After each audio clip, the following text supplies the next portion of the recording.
So good morning. And as director of the National Center for Children in Poverty, it's clear I come with a particular focus. So I'll just start by saying that, because I'd like to ask all of you to keep two facts front and center as you work together today. And the first is that 15% of our nation's population, that's 47 million people are living at or below the poverty line. The second, there are 74 million children in the US, and 21% of them are living in poverty. 21%. So think about that for a minute. The youngest, the most vulnerable to risk to their health and development, and the poorest. Those children and their families are the focus of our work. So we hold fast to a vision of an America where all families are economically secure, strong, and nurturing, and all children are nurtured so they grow and thrive into healthy adults. That's our focus, and we work with policymakers, advocates, practitioners, other researchers, the media, sort of shining a spotlight on poverty in America and the power of prevention. I hope if you don't know NCCP, you'll visit our website. The address is there for our fact sheets, our policy briefs, our reports, our interactive tools like our Young Child Risk Calculator for every state of the nation. And I have to say that the vast majority of Americans consider the United States to be one of the greatest, if not the greatest nation in the world. But I think that data like this gives us pause, and I'm sure many of you have seen it.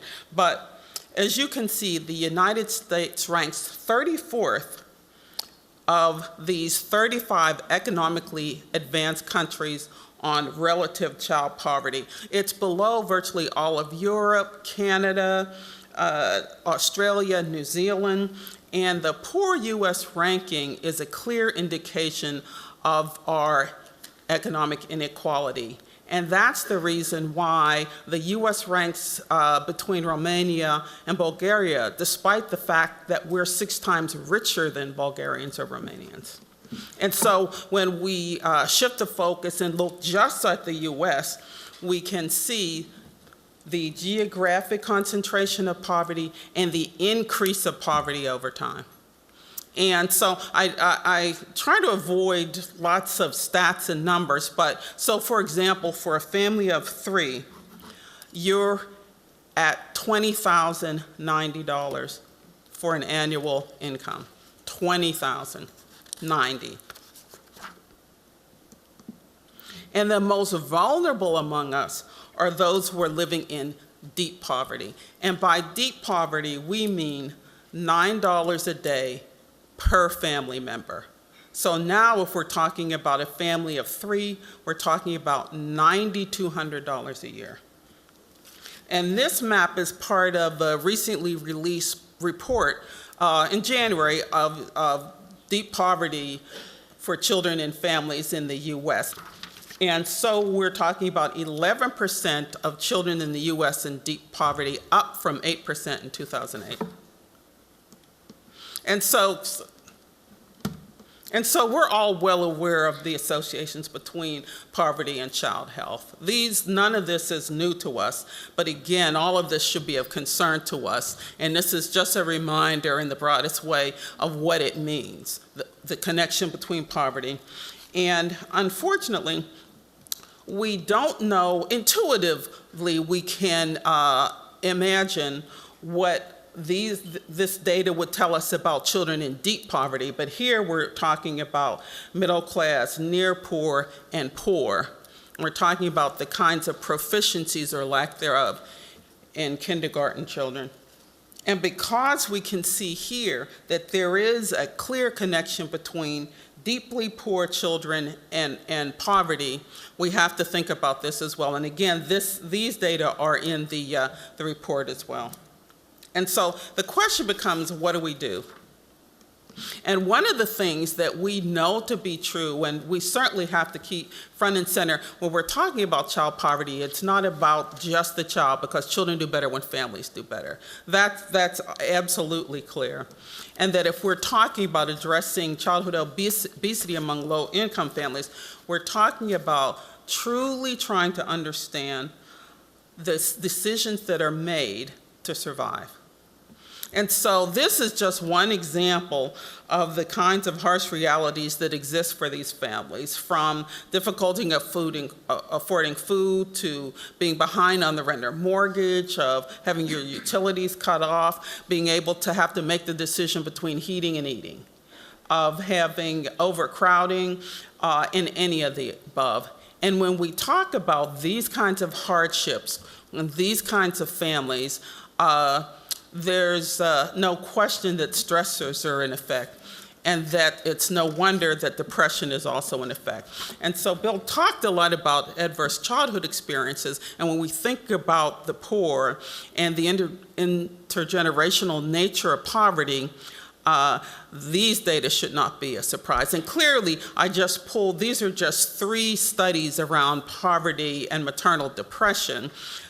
There clearly are many more, and I'd also like to just give you a little bit of information about a study that looked at maternal depression and its relationship to obesity. So this is a study that was conducted by researchers at Albert Einstein College of Medicine, and they found, 1, mothers with moderate to severe depressive symptoms were more likely to have overweight and obese children than mothers without depressive symptoms.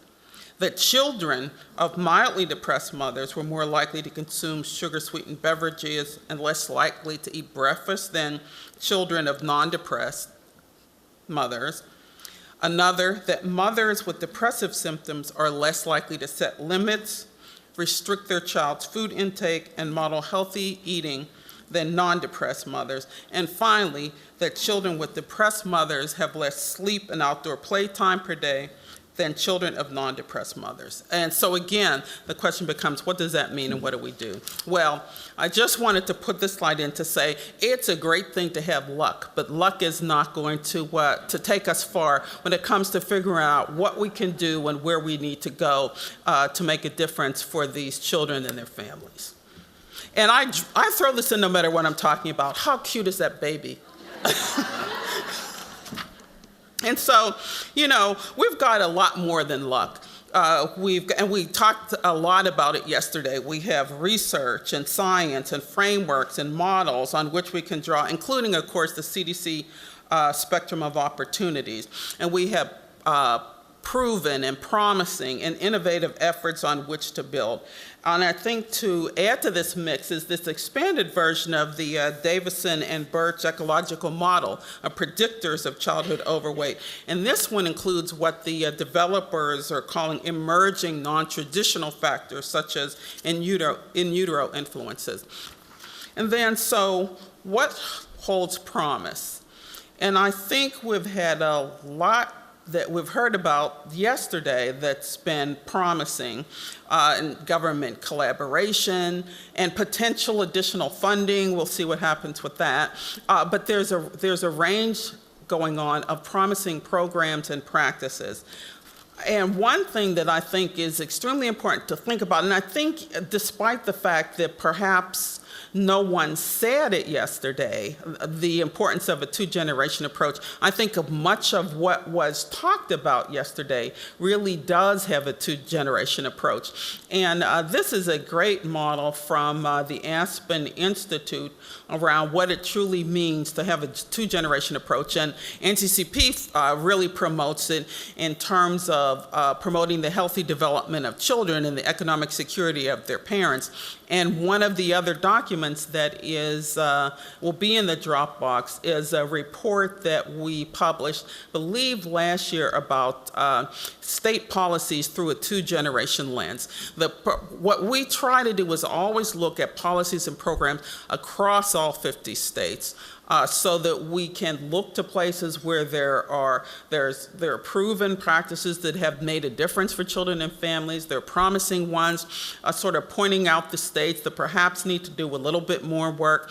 And in our report on state policies with the two-generation approach, the problem is that often states will give with one hand and take away with another. They may support programs for children, but the kinds of programs that parents need to nurture their children, the kinds of policies like a living wage, don't add up. So there's a middle page chart that shows for the states the policies for children and the same policies for parents in those same states to look to where we can see the most promise.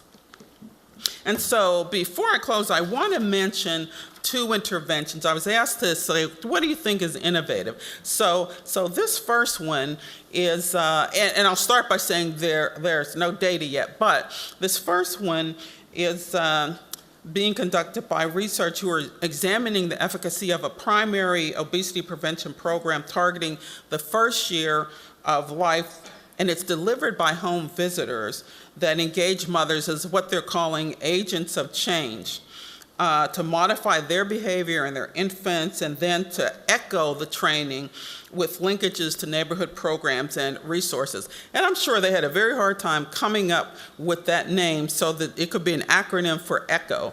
But in some ways, I think it's a good idea. So the population is predominantly Hispanic and Black. They're mothers who were recruited either prenatally or shortly after delivery into the Nurturing Families Network. And I think a lot of people are familiar with that network. It's a home visitation program. And in Connecticut, it's operating in 6 family centers in low-income neighborhoods in Hartford. And so these are the components of the program. And in addition, the mothers develop a home wellness, a family wellness plan to go along with this. Again, there are no data available for it yet. The second one, and it's focused on rural Kansas. So I think there's at least one person here from Kansas. So is there anybody here from Kansas? Do you know about this program? No, okay. So it's in 9 preschool sites in rural Kansas, as it says here, 6 public school preschools, 3 Head Start programs, and 4 district parents as teachers program. You can see there are a range of components of it, but what's most important, well, not most important, but what's interesting is that they really are seeing some differences. So they've gone to 60 minutes per day of physical activity in the sites. It's increased from 31% of the sites doing this to 98% of the sites. The preschools offering fruit and vegetables as a daily snack increased from 52% to 100%. The parents reported child consumption of 2 or more servings of fruit per day and 3 or more servings of vegetables per day. It increased from 41% to 59%. And those are incomes, but there are also outputs that suggest that there will be outcomes at one point. All 9 of the preschool sites created health advisory teams and then developed a 5-year strategic plan. And again, it's an output because who knows if they can actually implement.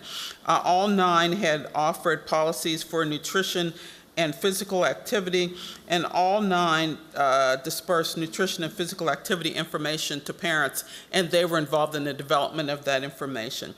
And in terms of barriers, the implementers identified a range of barriers. The one that I think is interesting, especially because of the discussion, although brief yesterday, about professional development, is that one of the biggest barriers the program said it was facing was securing nutrition training for preschool instructors, since the curriculum that they were using didn't offer professional development. And I think the discussion of the kinds of online ways that you can obtain that kinds of training, although certainly TA is extremely important, as a start perhaps would be something that could help this program.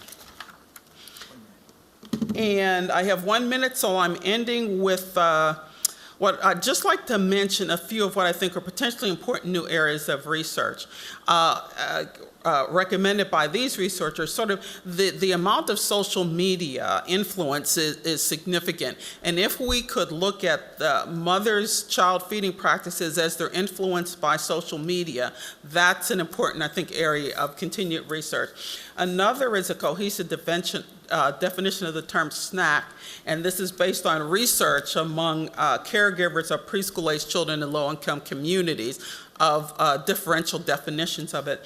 And then the last one, and I think Bill mentioned this slightly, around developing effective interventions for implementation in faith-based ECE settings, because they're less likely to be engaged in obesity prevention programs. And so I'm going to end, I think I have 20 seconds, and Debbie started us off yesterday with some very powerful quotes. And then some of our presenters followed that through yesterday. So I want to start today with a couple of proverbs from Tanzania. Work the clay while it is still wet. From Sudan, a child is a child of everyone. And from China, a child's life is like a piece of paper on which every person leaves a mark. So let our mark be a good one. So thank you for listening.